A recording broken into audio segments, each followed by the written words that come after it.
Hello everyone, welcome back to the channel. In today's video, I'm going to show you exactly how to set up your VicoHome bird feeder in 2026. Now before the installation, make sure that you fully charge the feeder camera using the cable provided. Also, you need to turn it on and make sure that the indicator light is working. Now after doing this, you need to download the VicoHome application on your phone.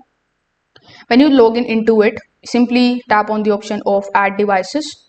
Now select your bird feeder camera and follow further instructions in order to basically establish the connection.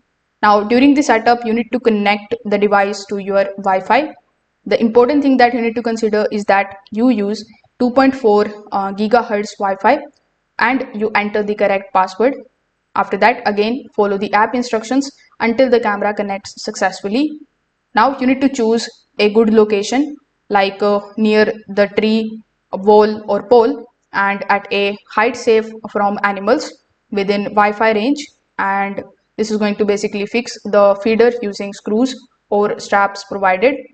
Then you need to fill the feeder with birds seeds and make sure that it is properly closed so that food stays dry and secure. After that, you can open the application again and check for the live view. You can adjust the feeder angle so that the camera clearly captures the feeding area. So if this video helped you out, make sure that you like this video and subscribe to the channel. Thanks for watching.